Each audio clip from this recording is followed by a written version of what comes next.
మీరు అపాలజెటిక్స్ అన్నది అదేదో గ్రీకు తత్వశాస్త్రమో లేకపోతే ఇంకేదో అని అనుకుండేరు పొరపాటున. ఇంతకుముందు అపాలజెటిక్స్ అని అంటే కేవలం ఇంగ్లీష్ మాట్లాడేవాళ్ళు, రూమ్లో కూర్చొని 4-5 మాటలు, ఎవరికి సువార్త చెప్పడం ఏమీ లేదు, కేవలం 4-5 మాటలు ఇంగ్లీష్లో మాట్లాడుకొని వెళ్ళిపోయేవాళ్ళు ఉండేవాళ్ళు.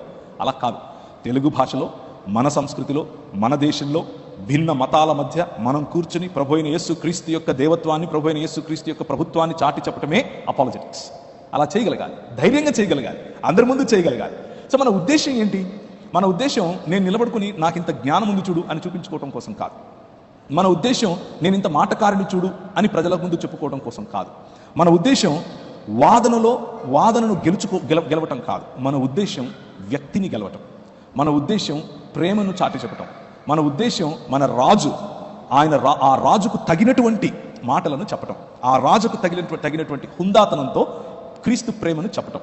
హుందాతనం మర్చిపోయి లోకల్గా చాలా చిన్న మెదుడుతో తప్పుడు భాష మాట్లాడుతూ ఎవరైనా మీతో మాట్లాడితే వాళ్ళకు మళ్ళీ మీరు అలాగే తప్పుడు భాషతో చిన్న మెదడుతో మీరు ఇంటరాక్ట్ అయితే you are not representing your king. మీరు మీ ప్రభువును, మీ రాజును మీరు రిప్రజెంట్ చేయటం లేదు. అక్కడ సరిగ్గా రిప్రజెంట్ చేయాలి. You need to be prepared to do that. సమాజాన్ని తిట్టడం కాదు అపాలజెటిక్స్ అని అంటే, వివిధ మతాలను తిట్టడం కాదు అపాలజెటిక్స్ అని అంటే, క్రీస్తును సరిగ్గా రిప్రజెంట్ చేయటం, ఆయన భావజాలాన్ని సరిగ్గా రిప్రజెంట్ చేయటం, అలాగే మన నిరీక్షణను గురించి రిప్రజెంట్ చేయటం. ఇంతకు మనకున్న నిరీక్షణ ఏంటి, మనకున్న హోప్ ఏంటి అని కనుక ఆలోచిస్తే పేతురు గ్రంథం మళ్ళీ తీయండి, 2 పేతురు 3వ అధ్యాయం 13వ వచనం. మనకున్న నిరీక్షణ చాలాసార్లు కొంతమంది, అందరూ కాకపోయినా కొందరు, చెప్పిన సువార్త యొక్క ప్రధాన ఉద్దేశం ఈ ప్రపంచాన్ని విడిచిపెట్టి ఇంకెక్కడికో వెళ్ళిపోవటం అని అనుకుంటారు. ఏదో కొత్త లోకం ఉంది, ఆ లోకంలోనికి వెళ్ళిపోవటం అని అనుకుంటారు. బైబిల్ గ్రంథం యొక్క సారాంశం మీరు ఈ లోకాన్ని విడిచి వెళ్ళిపోవటం కాదు. బైబిల్ గ్రంథం యొక్క సారాంశం క్రొత్త ఆకాశము, క్రొత్త భూమి. బైబిల్ యొక్క సారాంశం దేవుని సన్నిధి మన మధ్యకు వచ్చి నివాసం చేయటం. అది మనకున్నటువంటి హోప్. అందుకనే మనం మతం ప్రజలం కాదు.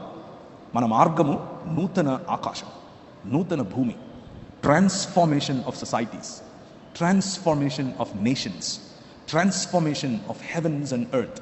భూమి ఆకాశములను రూపాంతరము చెందించి క్రొత్తగా చేసేటటువంటి ప్రాజెక్టులో, పునరుత్థానము చెందించేటటువంటి ప్రాజెక్టులో ప్రభు అయిన యేసు ఉన్నాడు. మీ రాజు ఉన్నాడు. ఆ రాజు అనుచరుడు వినువు, ఆ రాజు ప్రతినిధి వినువు. ఆ ప్రాతినిధ్యం అయినను మనం ఆయన వాగ్దానమును బట్టి క్రొత్త ఆకాశముల కొరకును క్రొత్త భూమి కొరకును కనిపెట్టుచున్నాము, వాటి యందు నీతి నివసించును. ద కింగ్డమ్ ఆఫ్ గాడ్, దేవుని రాజ్యం, న్యాయము, కనికరము, దీన మనస్సు కలిగినటువంటి మానవ మనుగడను పెంపొందించడం. This is what we are called for. మతం చెప్పడం కోసం కాదు. Apologetics is not about propagating a religion. ఒక మతాన్ని చెప్పుకోవడం కోసం మనం పిలువబడితే అది అపాలజెటిక్స్ అని పొరపాటున అనుకుండేరు. That is not what it is. Apologetics is about true humanness, నిజమైన మానవత్వం, నిజమైన మానవ జీవన విధానం. దాన్నే ద కింగ్డమ్ ఆఫ్ గాడ్ అని పిలుస్తారు. దేవుని రాజ్యం. ఆ దేవుని రాజ్యాన్ని మనం కట్టడం కోసం ఈ అపాలజెటిక్స్ అన్న పద్ధతిని వాడాలి. ఉపయోగపడితే, అవసరం పడితే వాడాలి. యేసు అనే రాజు యొక్క రాజ్యంలో ఠీవిగా ఆయనతో కలిసి కాన్ఫిడెంట్గా ప్రజలతో చేయి కలిపి మాట్లాడగలగాలి. ఉదాహరణ 2వ కొరింథీయులకు రాసిన పత్రిక 10వ అధ్యాయం. మేము శరీరధారులమై నడుచుకొనుచున్నను శరీరము ప్రకారము యుద్ధము చేయము. మొట్టమొదటి విషయం మీరు గుర్తుంచుకోవాల్సింది, whether you believe it or not, you are in a war. మీరు ఒప్పుకున్నా ఒప్పుకోకపోయినా, మీకు ఇది అర్థమైనా కాకపోయినా, ద మొమెంట్, ఏ క్షణమైతే నువ్వు ప్రభు అయిన యేసు క్రీస్తును నీ సొంత రక్షకుడిగాను అంగీకరించావో, ఏ క్షణమైతే నువ్వు ప్రభు అయిన యేసు క్రీస్తు బిడ్డగా నిన్ను నువ్వు ఎన్నుకున్నావో, నిన్ను నువ్వు ఎంచుకున్నావో, నేను ఆయనను వెంబడిస్తాను అని నిర్ణయించుకున్నావో, ఆ క్షణమే యు ఆర్ ఇన్ వార్. నువ్వు ఒక యుద్ధంలో ఉన్నావు. ఆ యుద్ధం శరీర సంబంధమైంది కాదు, మనిషితో కాదు. మతాలు మనిషితో యుద్ధం చేయమని చెప్తాయి. మతాలు మనిషిని విడదీస్తాయి. కులం పేరున, మతం పేరున, భాష పేరున, ప్రాంతం పేరున, భావం పేరున, దృక్పథాల పేరున మనిషిని విభజిస్తాయి. ఇది మార్గం, ఇది ఐక్యపరచేటటువంటి మార్గం. ఈ ఐక్యపరచేటటువంటి మార్గంలో వివిధ భావజాలాలతో నీకు యుద్ధం ఉంది. అంధకార సంబంధమైన దురాత్మ సమూహములతో నీకు యుద్ధం ఉంది. దాన్ని గ్రహించాలి. మనిషితో యుద్ధాన్ని పక్కన పెట్టాలి.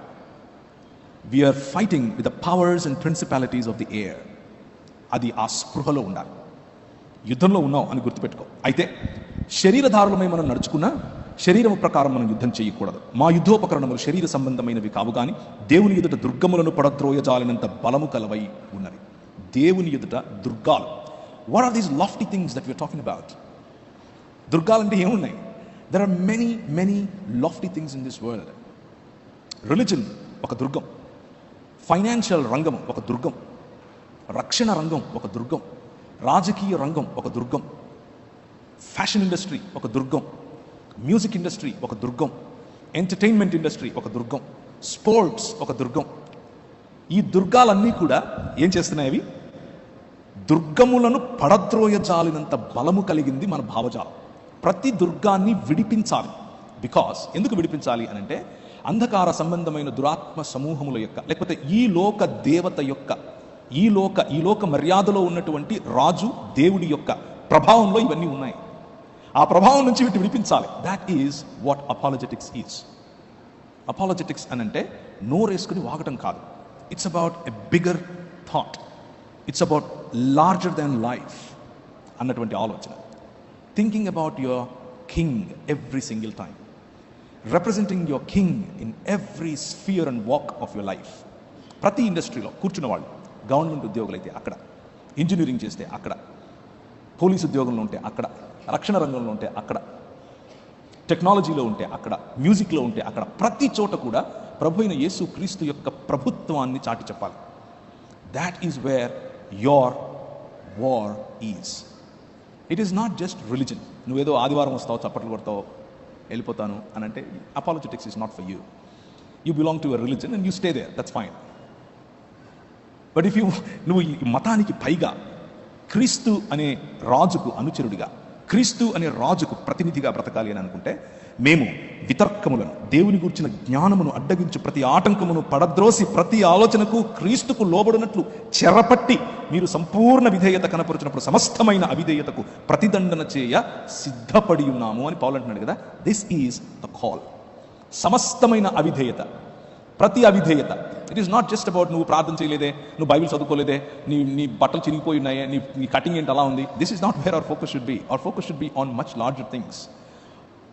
Thought processes, philosophies, ideologies.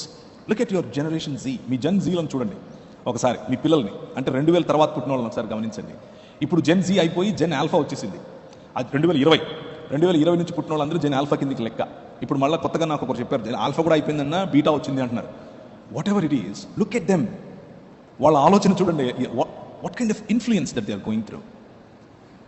Using entertainment, using music, using technology, using artificial intelligence. వాళ్ళ ఆలోచనలు ఎలాంటి చోటు ఉన్నాయి అని అంటే, స్కూల్స్లో చెప్పేటటువంటి మాటలు ఏంటి అని అంటే, ఉదాహరణకు జస్ట్ ఉదాహరణ చెప్తాను, చాలా ఉన్నాయి. LGBTQ అనే community, lesbians, gays, bisexual, transgender and queer, 5 రకాలుగా. దీస్ ఆర్ ఆల్ యాక్సెప్టబుల్ అని చెప్తున్నారు స్కూల్స్లో. This is all good. This is embracing diversity. మంచి పదాలు వాడుతున్నారు, పిల్లల మైండ్స్లో చెప్తున్నారు. And as a church, as a representative of king who made, స్త్రీని గాను పురుషుని గాను నరుణ్ణి చేశాడు. ఇది ఒక భావజాలం. ఈ భావజాలాన్ని రిప్రజెంట్ చేయగలగాలి, ఈ భావజాలాన్ని ప్రజల మధ్యకి తీసుకెళ్ళగలగాలి.